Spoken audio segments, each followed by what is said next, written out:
Welcome to Strung Out, the podcast that looks at life through the lens of an artist. Your host is the artist, writer, and musician, Martin Lawrence McCormack. Now here's Marty. Hey everybody, welcome to Strung Out. I've got Barrett Taskey with me, and singer-songwriter, audio engineer, performer in bands, been in the scene for a very long time, and an Americana artist, which is always great to talk about. We have a lot to unpack today. You have Barrett's Hidden Agenda. You've got your first album coming out, or your latest album. We're working on it. Yeah, but it's coming along. And It's cool how you're putting it all together. You have a full band with that. Yeah. And you're also involved with Steel Bridge up in Sturgeon Bay, York County, Wisconsin. Yeah. So this will be a 5-hour. We'll get into it. There's a whole pyramid of Barrett. Right, a pyramid of Barrett. In fact, maybe that's what we'll call the first interview, a pyramid of Barrett. Why don't you jump right in, give us a song, tell us what it is, and then we'll take it from there. All right. This song is called All Work Out, and I'd like to think it just kind of speaks for itself, but we can unpack it afterwards. All right.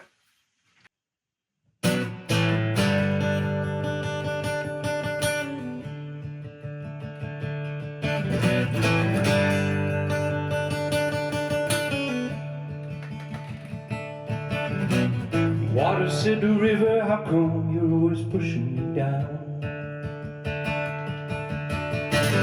River said it's my job just to see you down. Stream and it don't matter none, 'cause even if there's a flood, you'll just end up showing up on a rainy day. If you put the work in, oh, it'll all work out.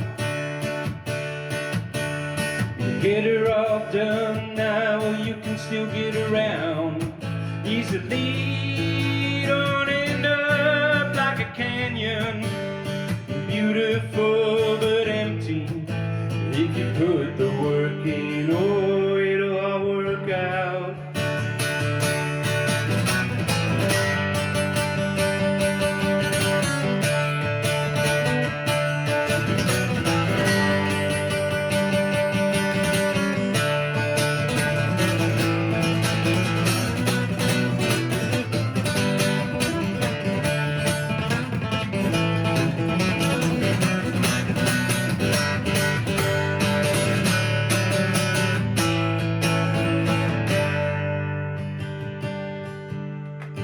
Earth said, quit putting your debt in me.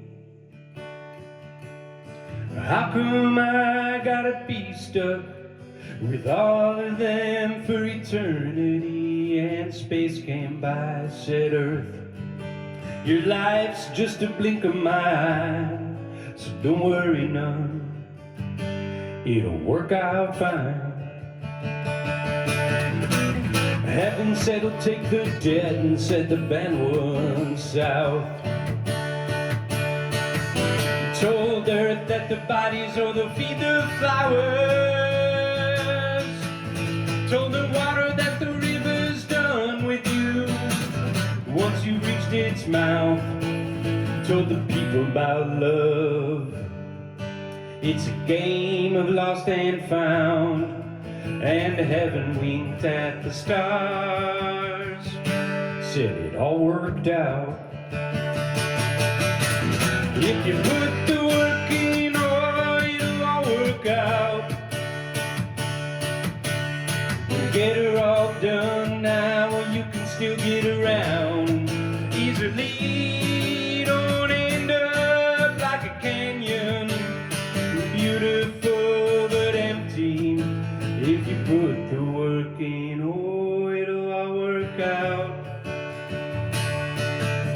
If you put the work in, oh,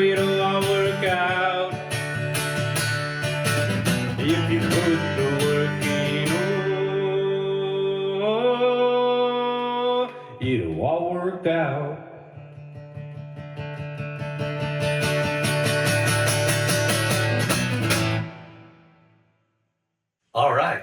All right. Cool. There's a lot of things I want to ask you. And in the first podcast, we usually just try to walk through your background, but I'm going to jump into the second podcast. I noticed you, this album, there's a lot of stuff that Americana artists kind of do, but don't do enough of, and that is kind of comment on the world and the situation. So you're using a form of music as a great way of kind of pointing out things in the world, Well, social ills, so to speak. Yeah. I mean, that particular song is all about perspective, about both how small we are and how important we are. Right. The balance of the inner world, the inner battles, the imperfections that each of us are uniquely dealing with the day-to-day of the outside world, of all of these inner worlds against, for, with, and just getting through life. It all starts so young for me. My music journey started before my speaking journey. Oh, I want to hear about that. So let's. This piano was my great aunt's, who passed about 3 years ago, and I didn't know it, that she left it to me. And my earliest memory is being 3 years old under that piano during my older brother's piano lesson. He was 3 years older than me, so he was like 6 at the time. Are you born and bred Chicagoan? Born and bred Chicagoan, Okay. yeah. Cool. Kind of out in the suburbs, but I got into the city too young. I grew up in Woodstock, so It's even Chicagoland until you meet a Chicagoan. Right. My wife's a Chicagoan, and she'll say, mine too. Correction. Yeah. No. Yeah. I can proudly say I've been in the city longer for sure, but it's just a border. But I started at 3 at piano, which is about the same time you're learning English. Yeah. So I learned that music was more emotive and more expressive and natural to me than actually speaking. And I have a tendency to over-articulate, and besides being a teacher and realizing people learn, receive information differently, I try to hit the 3 different variances of saying it, showing it, and getting them to say it back. Okay. Of like how people are acknowledging they're understanding what I'm conveying. Whereas music, it's like, I know it's up to you how you want to receive it. It's up to me to dictate how I'm feeling it. And that was really like how it started for me. So you had some music in the family, obviously. Your great aunt, was she a professional musician? She was a professional teacher. She taught 80 lessons a week for like 60 years or something, 50 years, yeah. And did the lessons pay off for your brother, or did they pay off for you under the piano? So he went on to get into art more. He was actually, in my mind, he is now passed, so there's always the nostalgia of, you do no wrong, whoever's gone. Right. He was executed, he could execute pieces more accurately than me, and he could learn faster, and he could not play expressively. Oh, interesting. Yeah. So, okay, it's a little more. We would even a left brain kind of human being. Yeah, but his artwork would be as surreal and full of emotion. It was like the opposite. His artwork was never exacting. Even when he was doing still lifes or whatnot, it wasn't like that. Were your parents then artists? Because now you have 2 siblings that have ended up in the world of art, which let's be honest. That's pretty amazing. Yeah. You're not a lawyer. You're not a doctor.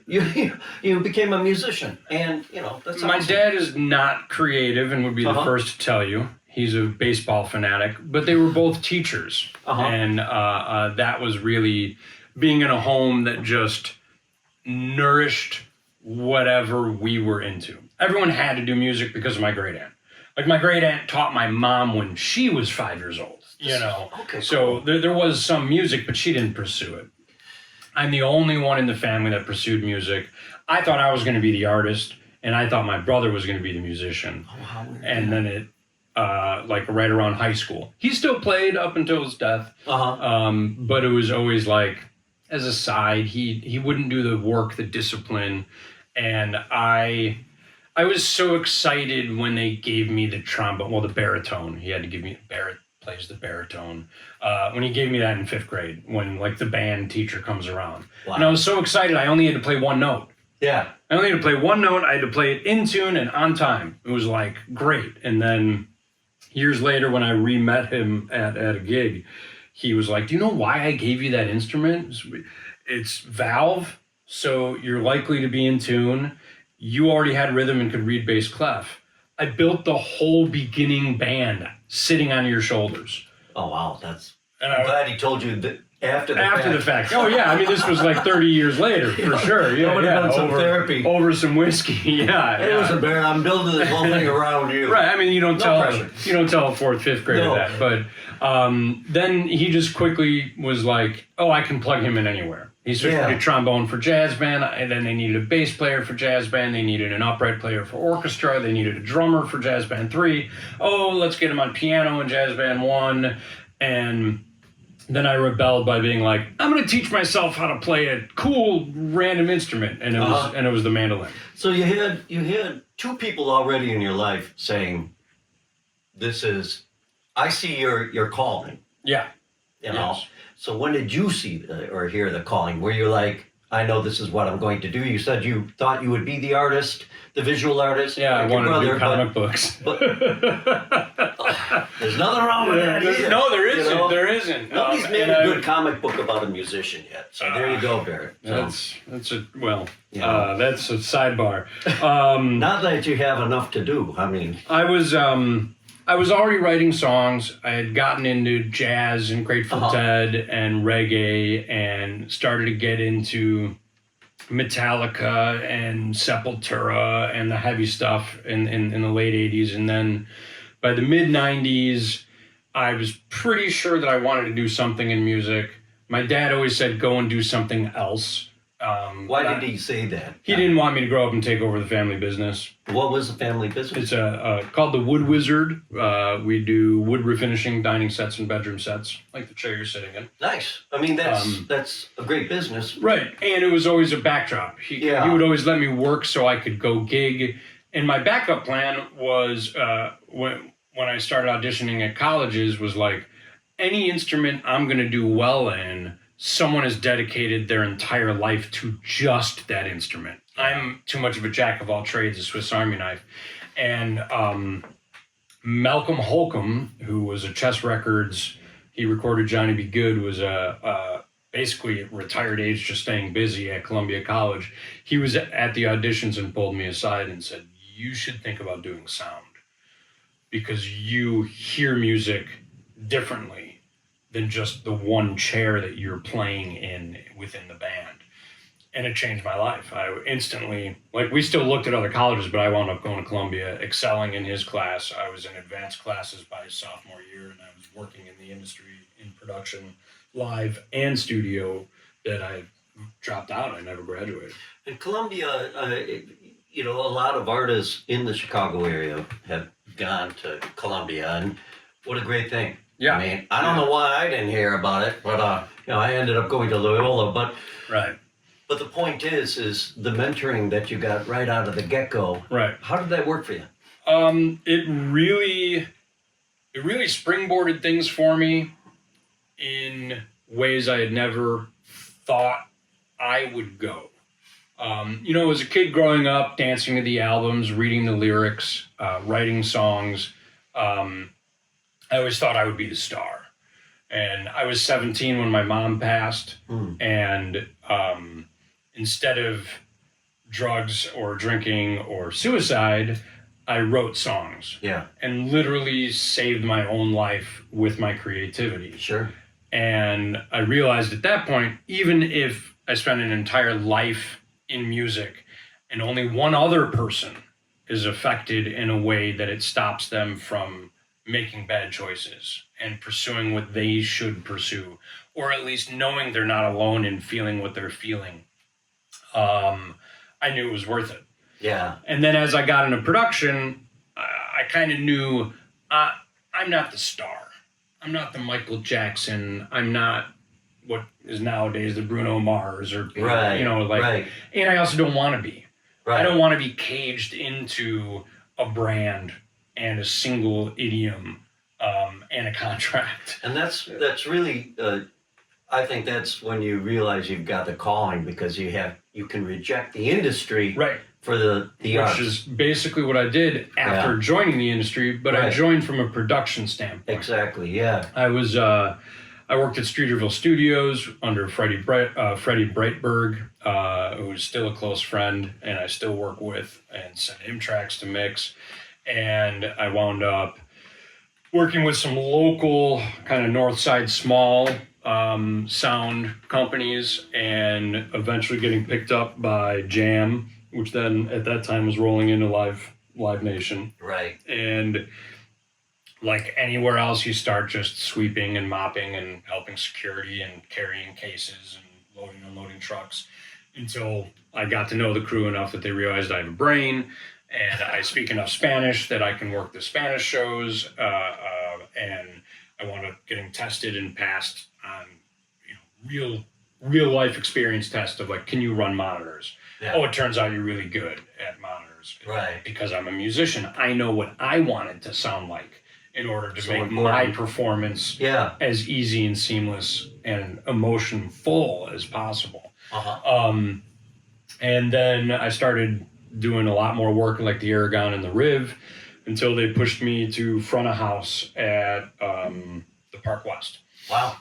And So all the real music palaces of Chicago. yeah, and I got to Cool. meet the actual artists because of the nature of my role in these venues. I got to hang out, jam with them if they were cool. As not that you're not cool if you just get on the bus and do your thing. You're in your own world. I get that. I've done that as well. But like there were artists, I'll never forget Jack Johnson coming out after the show, after hanging out with the fans and doing the green room and doing the tour bus. He came back out and we finished up loading him out and everything. And he sat down and his guy brought out a couple of guitars and he was like, all right, who knows some Grateful Dead songs? And I sat down and we played Eyes of the World for like 15 minutes. How cool is that? And I was like, yeah. And it's nice to come across those stars, that those kind of people that ground themselves. Yeah. I mean, that's really what it is. Yeah. Yeah. And it always surprised me, like the guys from Outkast. Yeah. When during the Speaker Box tour, they had no reason to give two shits about peons like me rolling cases, and like right after the show, like, do you want to get high? Right. Cool. I think I think artists worth their weight in salt realize, just the people that are schlepping the stuff, that are making it all happen. Yeah. I mean, there for the grace of God, first of all, goes I, but also there for the grace of God goes I, because if you don't have those people that are, like you said, how the monitor mix is, all that stuff, the artists are just throwing their reputations, so to speak, into the hands of professionals that they don't know anything about, their personal life or anything like that. And here you are. And it's, and just like at school, I started on reel-to-reels and like razor blading solos. Yeah. And then Pro Tools came out and I got certified, and I followed and stayed on the edge with all the gear and still try to. Yeah. I know NAMM was last weekend, so I was a dork on my social feed when it comes to the gear. And it transitioned into a whole different world of the basement studios on a professional level, making things accessible through social media, really an equator. It was the same thing on the stage. Like, things went from, you're not working right if you're not, smoking a hitter, if you're not staying late and drinking, Right. and then being hungover during rolling cases at 7:30 in the morning the next day. Like, and now it's the opposite. It is a nerd tech industry, and I love it. It's like, it's safer, it's cooler. You can do so many more aspects to programming a show that, like I saw Jacob Collier, and every single beat is prearranged like a musical, like a theater. and I love it. And parts of the show are pre-planned as going off the rails like a jam band.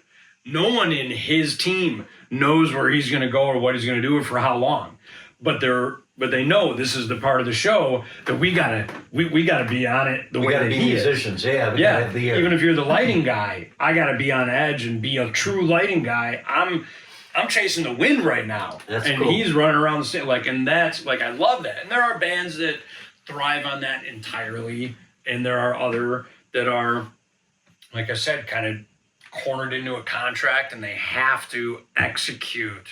And it is just every show is the same. Yeah. And that's fine too. There's a place for it. And when you see Paul McCartney, there's a reason it works. Right.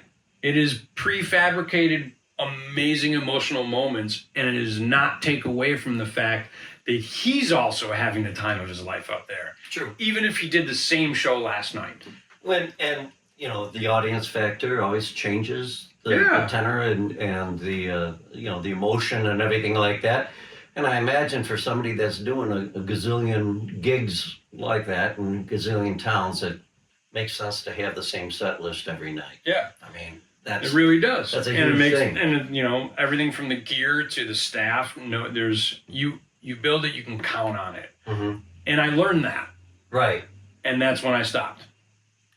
And my boss saw it I'll never forget, it was,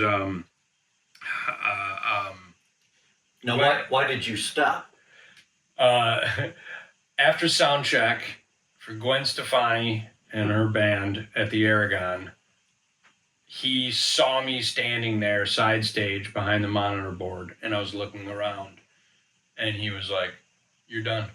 And I was like, "What are you talking about?" He's like, "I can see it. You're looking around as if you're never going to see this again. But the truth is, you're going to see it as often as you want to. You're going to do it for yourself." See, he knew. He knew, because he had seen this look before, I guess. And the truth is, I realized in that moment, I'm not saying I certainly don't know everything, but I knew I had gained the experience and the nugget of knowledge I was looking for. I was going to say, it's like you knew you went through graduate school. Right. I mean, because you're behind the board, you did all the journeyman work. Yeah. Of putting together a show. It was more than that. Like, I worked with security, I worked with merch, I worked with promo, I worked with people management, crowd management, I worked with the food and vendors, I did all the logistics of the in and out, I did prep work, I did post work, I did the numbers after gigs, seeing how money broke down. I knew the name and manufacturer of every single pedal on the stage, what every knob of that pedal does. I knew every inversion of every chord that they were playing, usually by ear, if not by certainly looking at hands. I knew the tuning of the drums. I knew how to solder a snake. I knew how to run power. I knew lighting. I've carried wardrobes backstage. I'm listening to you and I'm thinking, now if I was at Columbia, I'd be like, yeah, we got to get BARRETT Taskey in here as a professor on how to run, how to be a musician, and But what I think is cool is you took all that knowledge and you doubled down on being an independent musician. You could have gone to a label. You could have done that dance, but you didn't. And I'm curious why. Because I knew I had to be true to that rooted self of my music saved me. Mm-hmm. And anytime I talked about my music with anyone who wanted me to do something, right, they just glazed over. Huh. Why do you think? I mean, I was in my 20s.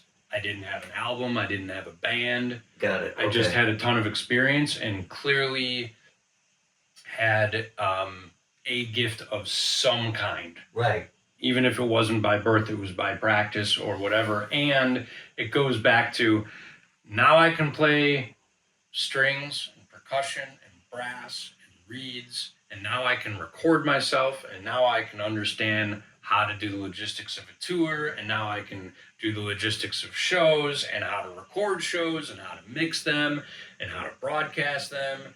And Do you think where do I fit in? Well, I was just going to say, do you think they're glazing over, or were they just aware of the fact that, like, I don't think I'm needed? You know, There's some of that. I'm sure that's part of it. Because yeah. you probably most musicians that get taken under a label or something like that, there's some sort of vulnerability that's there, right? Yeah. But They even though need you're something. Writing your songs and how the music means to you, that's from a vulnerable place. But you're a person that you've been to the mountain already from the business end of it. With a little B. You worked in the trenches. For sure. So, and I watched how people were treated when they were vulnerable.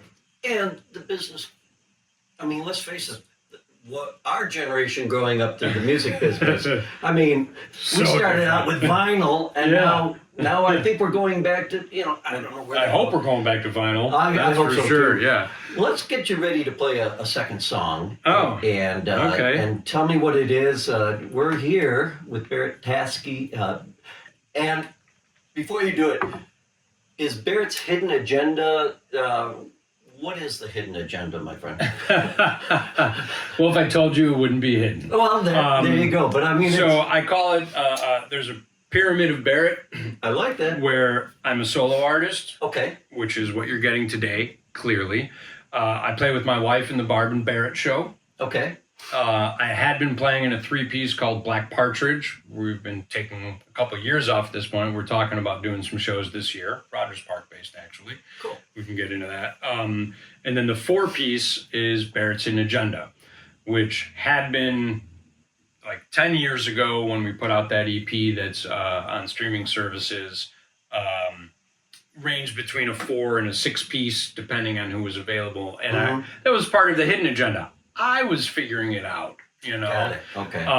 And my favorite bands have more than one voice and more than one genre, which makes them industry averse. I just like the idea, if you're putting it out there, hey, I have a hidden agenda, and not telling you what. Not telling you what it is. But that makes it even more refreshing, because as a person coming to see you or hear your stuff, you don't know what you're going to get. No, you don't. Which is kind of cool. And even when we do play the stuff that is out there, it's so different. Yeah. Yeah. Well, there are shows that we don't know what we're doing. Yeah. And I think in the second podcast, we have to talk about that idea of working without the net. Yeah. Because that's, you strike me as one of those people that probably relishes the fact that the net has been taken down. Yeah. And you're very, on the hot very water. much so. Very much so. So, and I always like to ask, is this your favorite X here? Or is it, this has become my go-to. Okay. A dear friend of mine, Steve Mend, is a guitar hunter, as I like to call him. Cool. Like he always goes to pawn shops and resale shops and vintage or whatnot. And he found this in a pawn shop on the south side. I was playing in a country band at the time that did festivals in the cold and in the heat. And he was like, these are made for that. Is that graphite or? Yeah, or carbon fiber. Carbon fiber, yeah. It's Han Solo. Yeah. Yeah. The neck is real wood. So I've been playing this a lot. It is a Martin. It sounds like a Martin. I like that it still sounds like an actual acoustic instrument when plugged in, which is great. And then it gained a place in my heart because it came with me and it was used to record at Abbey Road Studios late last year. Congratulations. Which was fun. The irony is I did get to record at Abbey Road Studios, but I did not play this. A friend of mine, Sam Lyons, who's from Nashville. Sat down and... Well, his song, he needed a nice acoustic, and he played six of our, because I was there with a group, songwriting collaborative group, the Goffin and King Foundation. Wow, that's the pyramid expands. Expands even more, yeah. So this and it's always refreshing to hear someone else play your instrument. Yes. So you know what it sounds like. Isn't that funny? And I hadn't heard anyone play this in a long time, let alone to hear it in the Abbey Road Studio 3 control room. And and Sam's a freaking player, so it's And you're just a multi-instrumentalist. I mean, I was down in his studio, and there's everything down there. And you got a mandolin, you got the fiddle, and great aunt's piano. I mean, this is really a treat. What are you going to give us? It's an upright bass right there. Oh, they're not I mean, right. this is a small upright. Yeah. Yes. Can't carry it on a plane, but it's That's one of my loves. great right there. sound. Yeah. What am I going to play? Well, I feel like this is an opportunity to play songs I don't usually play. Cool. So we're going to play one that, frankly, I had forgotten about. I think it's about 15 years old. Okay. My wife reminded me of it. What's it called? Make Yourself at Home. Make Yourself at Home.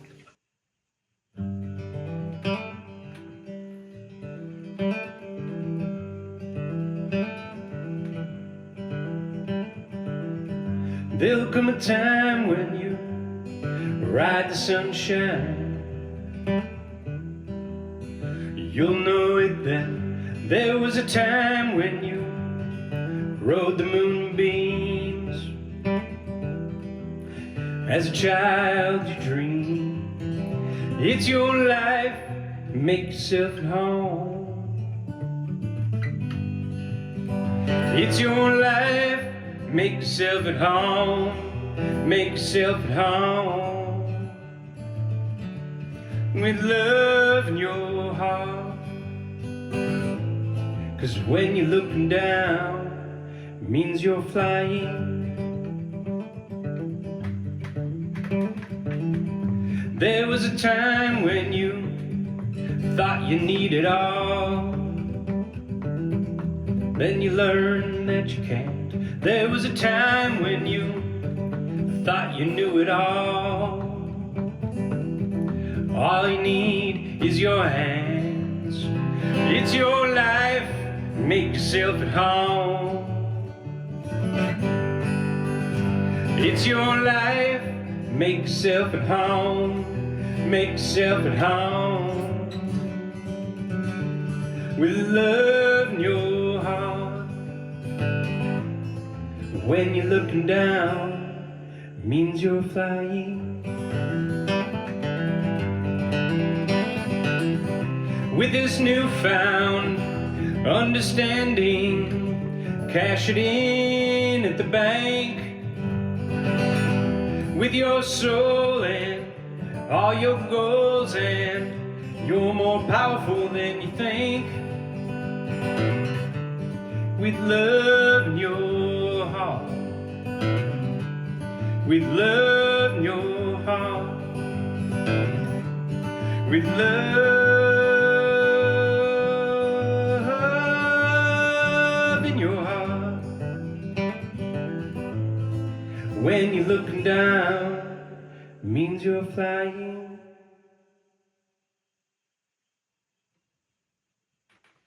That's a beautiful song, man. We're gonna take a little break, and then when we come back, we're gonna talk a little bit about that song, "Make Yourself at Home." And you are with Barrett Taskey, and you are on Strung Out. Strung Out. Hey, want to show your support of Martin's artist endeavors? Buy Me a Coffee is an online site that makes supporting Marty easy. In just a few taps, you can make a payment of any amount, and no account is needed. You can also decide to become an ongoing supporter. Go to martinmccormack.com and click on the words Support Martin. Let's help Martin keep it all caffeinated.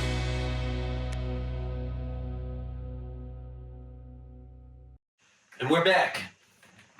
All right. I want to take my hat off to that lyric. When you're looking down, you fly. Means you're flying. Yeah, it means you're flying. That great play on words. When you're looking down on, feeling, and then, but here you are, you're looking down and you're flying. Beautiful.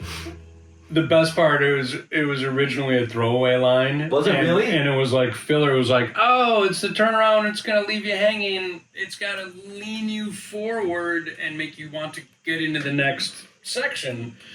And it's really just like a statement.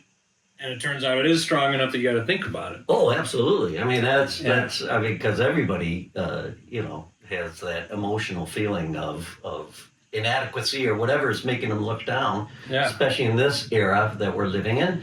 You know, and so it goes back to, I mean, like the first one that I played, I'll Work Out, because my music is so rooted in my own need to save myself from the worst things. There's this existential crisis happening. There's this philosophy, a soulful need to express my experiences of just trying to live and be happy and be fulfilled, not just happy, fulfilled, not just content, because I feel like is a moment to moment thing. That it's all this rooted perspective. And my wife, Barb, who is overexposed to Barrett creativity, says that there is this Barrett song. And it doesn't matter what genre I hide it in. It doesn't matter even in the stories I tell the characters that might make an appearance. Okay. There's this like background crisis. Yeah. Or awareness and this perspective of needing to overcome, needing to rise. Would you feel comfortable calling it like a dark muse to some degree? Because it sounds to me like, you know, you really, obviously you struggled against, it sounds like maybe depression, whatever, you know, you had, you know, and... I mean, I was 17 when my mom died suddenly. Yeah. And then your brother I was 27 passed. when my brother died. So suddenly. you know that, yeah, and to keep yourself, you know, looking toward the light by creativity. It's a handy dark muse to have, right? It is, and I'm looking forward to interviewing your wife and you because I think you just. I hope Barb. I hope you're listening because we're going to start the interview right from what he just said about 30 seconds ago. That'll be interesting, but Barrett's style. But I get that. I get that because it's something. It's something, but it's solid, isn't it? No, I mean, you know, it's important to me, and with the depth of friendships that I have, the musicians that. One of my best friends, Keith, he was like, I'm just attracted to you. like musically, artistically, creatively, like you're going to challenge me as a person. You're going to challenge my own values, my own priorities. And I used to, like yin and yang, like we talked about the transition from analog to digital and now possibly back, the change from the party rock and roll atmosphere to the nerd atmosphere. I went from being pissed at bandmates for being late to being pissed we have to rehearse because I'd rather hang out. You know? Right. Like, and these are the same people over like 10 years, right. You know? And it's like, part of it was from my great aunt, disciplined and the high bar to execute and to try to be the most naive musician in the room. Right. Okay. To be challenged and to push yourself, to becoming like, music is really freaking important to me. It's my lifeblood, but it is not everything. Well, it's interesting that you came through it, you know, backwards. You have discipline. Most musicians spend the rest of their life trying to attain that discipline. And I love the fact that you're pissed off that your bandmates were, you know, showing up late. And then later, and you're like, hey, man, I'm pissed that we're not, you know, we're not doing the musician thing. We would do like one. I mean, like when I was really pushing it. So after my Jam Productions experience, I fell in with a group of guys and we started a group called MWC, which almost doesn't exist online because it was pre-YouTube. And we started to get some traction. We played the Red Line Tap regularly, like weekly for years, and a lot of festivals. Definitely a hippie jam band. There was some jazz influence. There was a lot of reggae. There was a lot of hip hop. Our predominant lineup was a 6-piece. We had some great sold out shows at Martyrs back in the day. I'm not sure if the album's out there on the net, but I have a box full in the basement. But it was like, it was the band I got to use that experience for, which was great. And, and it was fun. And I found these like-minded souls that I thought wanted to do it. And when push came to shove, not all of us were as invested. Got it. Yeah. And part of it was like that realization of like, oh man, he's tired from work. He's not present at practice. And we're practicing 3 days a week and we're gigging 2 days a week. Right. Like, we're really going for it. And Jam Bass was into us, and we had some write-ups and relics. This was back when they were giving away CDs or compilations. We were in a couple of them. Sure, I remember that. You know, like, and it was a really fun time, and I learned a lot. I learned more after the band, realizing how much of a controlling element I was. Because I knew so much, I felt like it's just better if I do it. And it wasn't that I didn't trust my bandmates. It was, I felt like I had the experience. I was going to do it better. And it missed an opportunity. And I'm not going to say I regret things, but when I look back at how things shaked out, like, I'm really glad that they're all still my friends and in my life. Yeah. You know?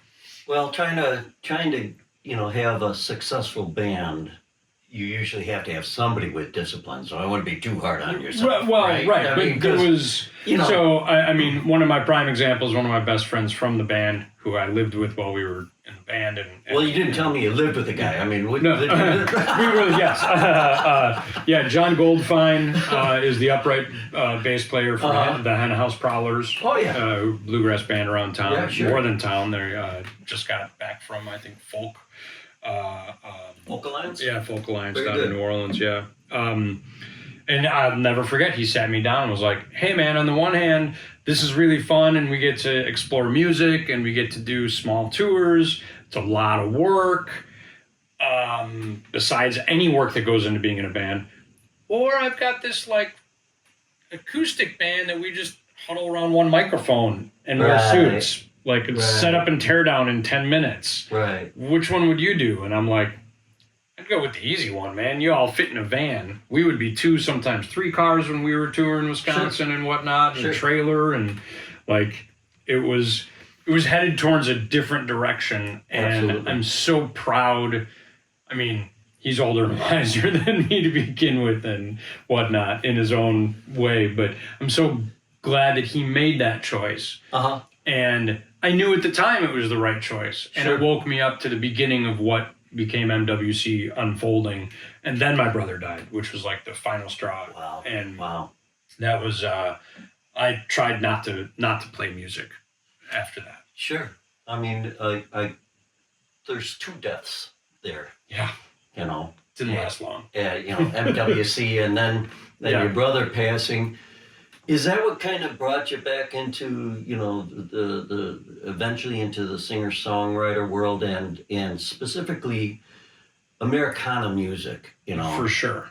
Yeah. And what is it about that you see in Americana music that, we're not sitting here, you talking about, your 15-piece jazz orchestra? Which I would love to also have. Right.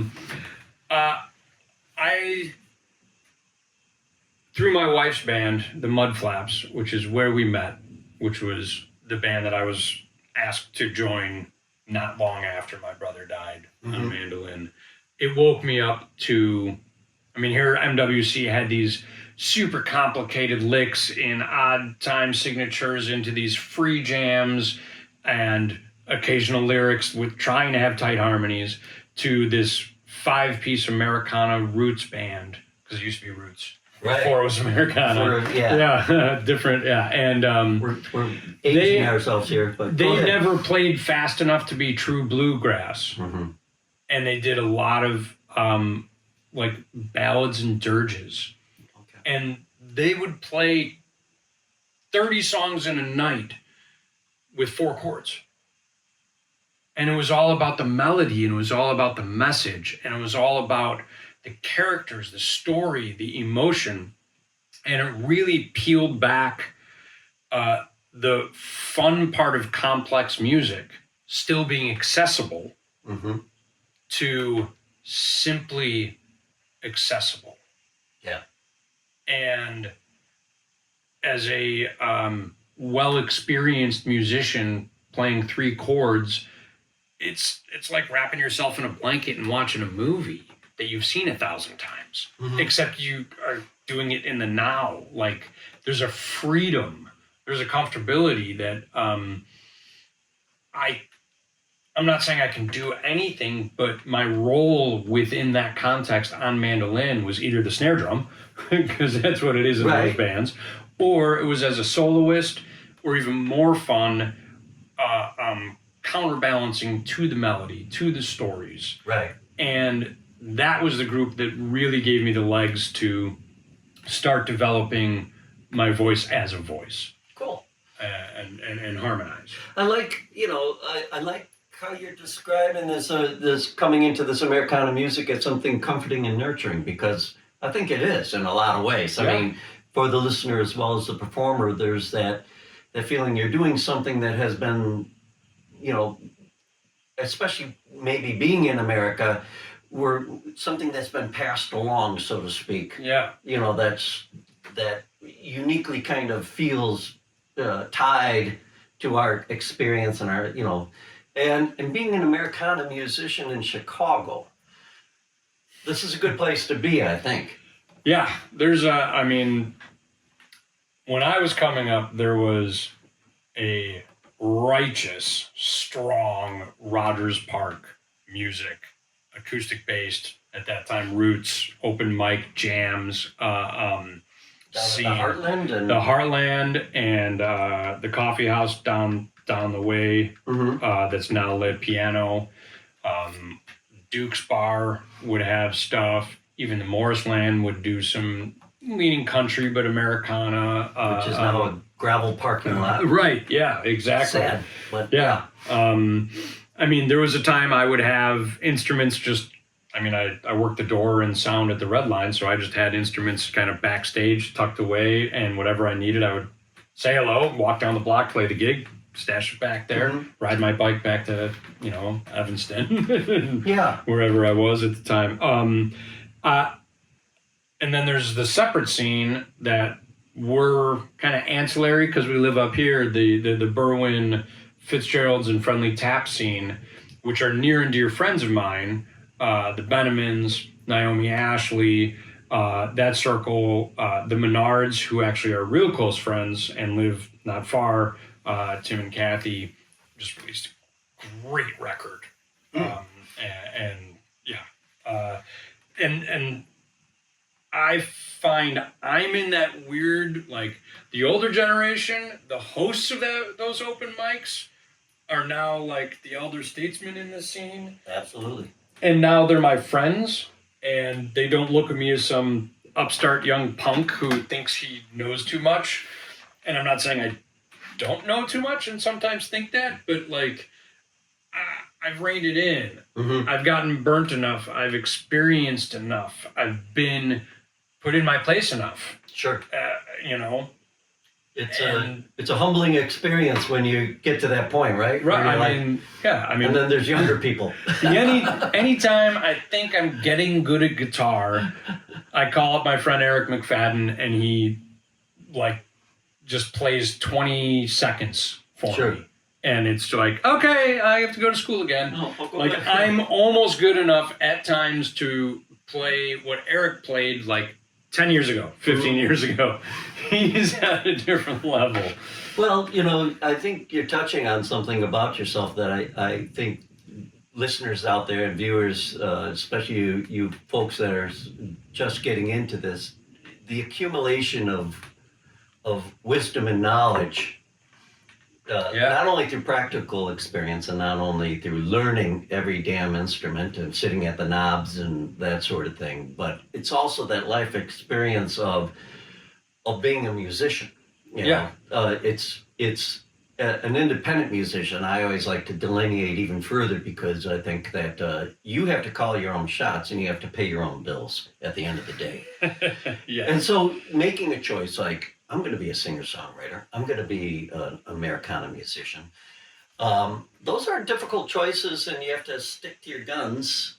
And so far, it sounds to me like, you have continued to grow and expand. You have the Steel Bridge group that you're affiliated with. You're in a duo with your wife. You have your own stuff, and then you have your full band as well. Yeah.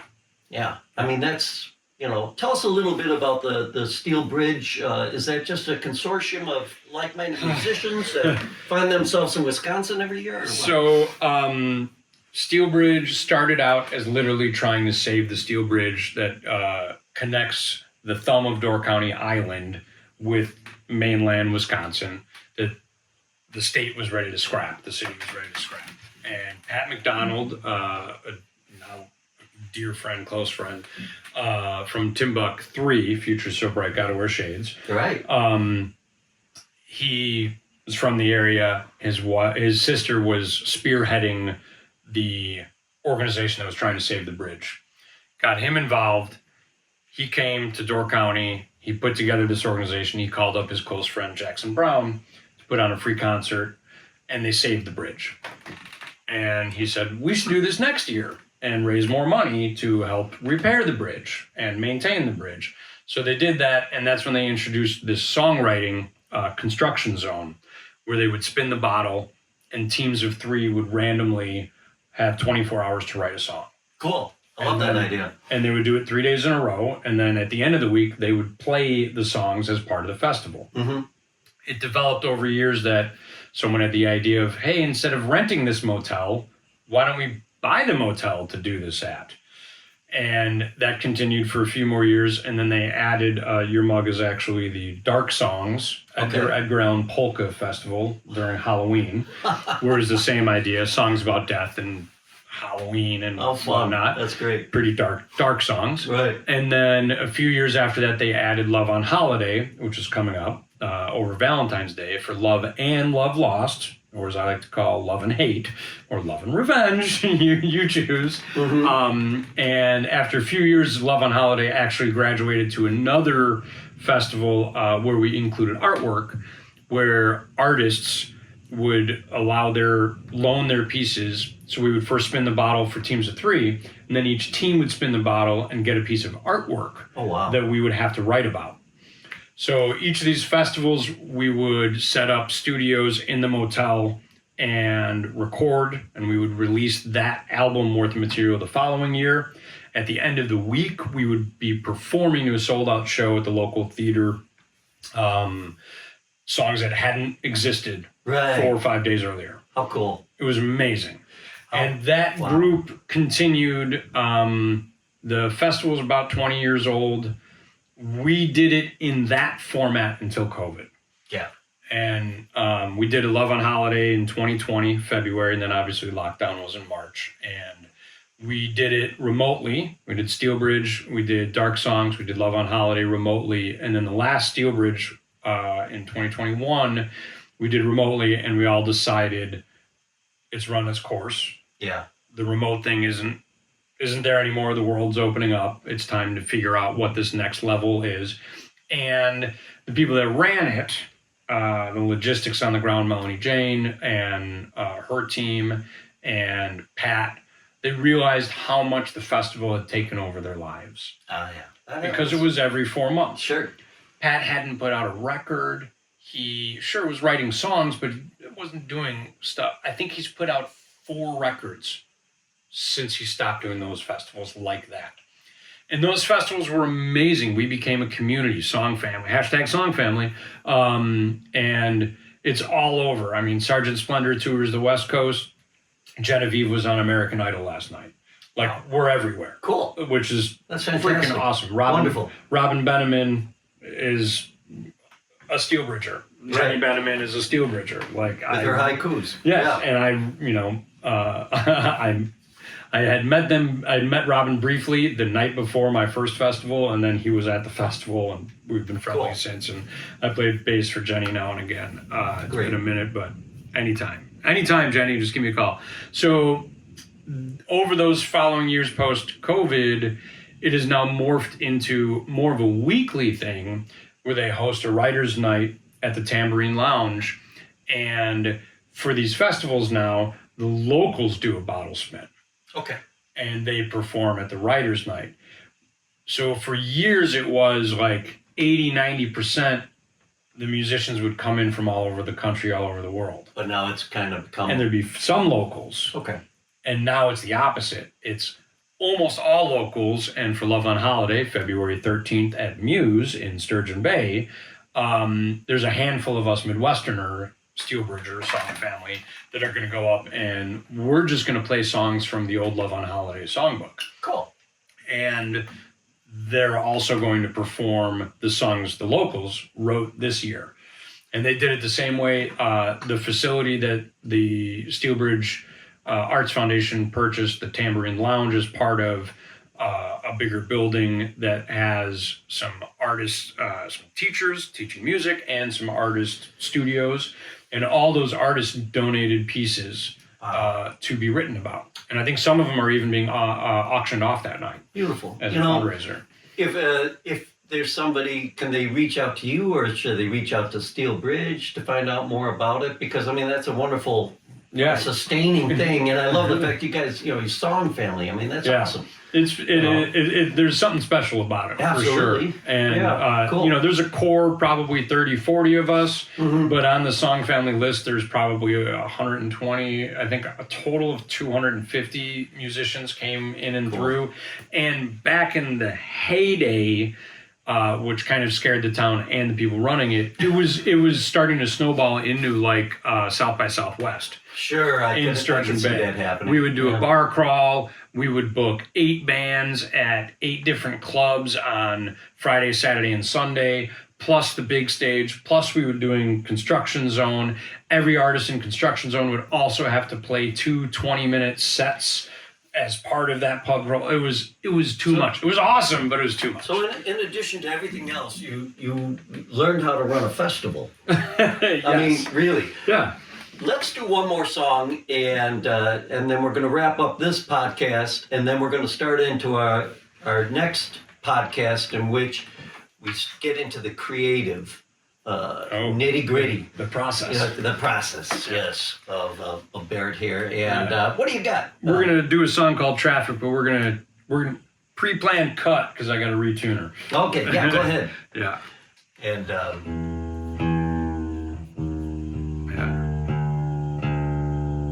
we tune because we care. right. Actually, I might just leave it in, because you people watching this is what it's all about. It's the reality of music, guys. I thought about bringing another guitar up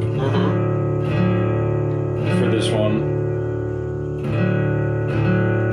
Well, while you're doing that,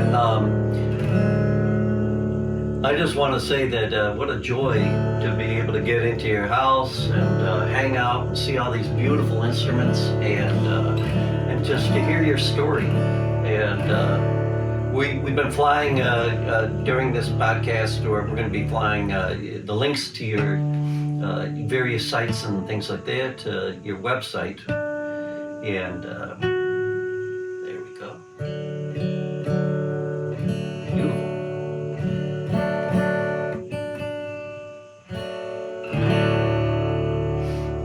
He just wrote this, folks. I don't know about that. So what's the name of this one? What is this one called? This one is called Traffic.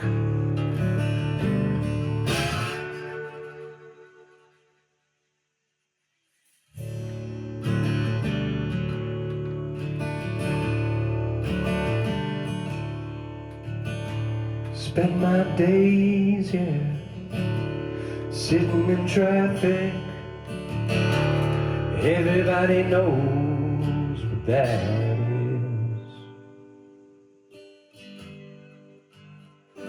That's where it's at.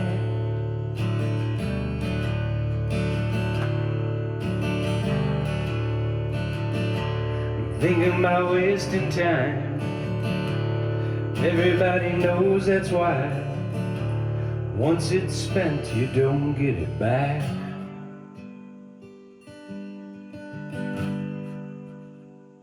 That's where we're at.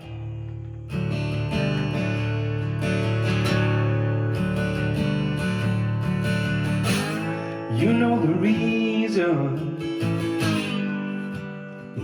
to figure out the line.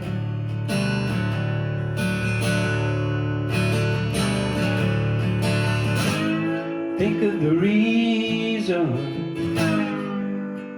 and tell yourself the why.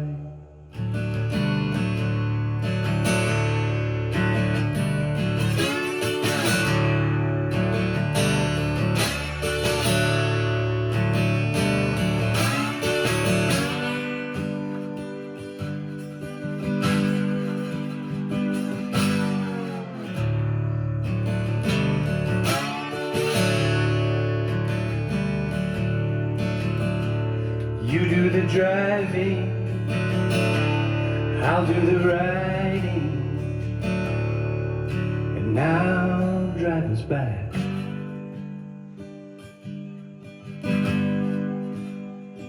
That's where we're at.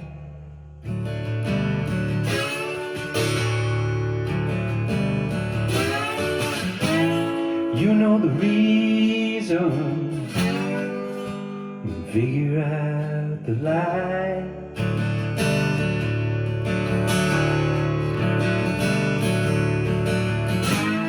Think of the reason and tell yourself the why.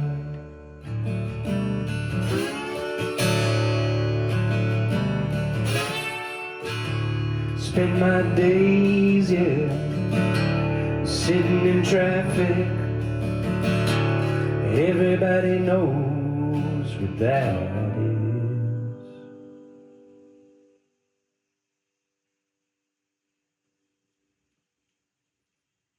I love the way you end these songs, just abruptly, because they make you have to think,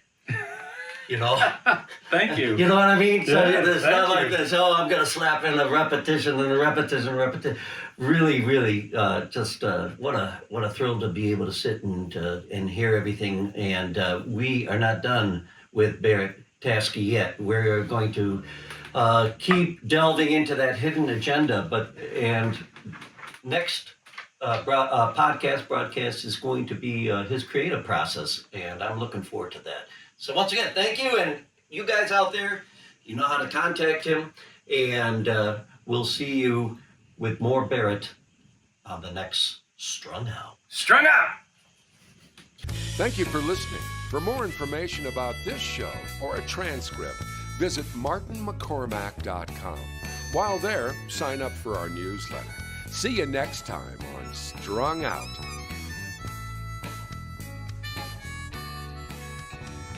It's all so wrong, this pain we feel makes no sense at all. A swan song wasn't part of the deal.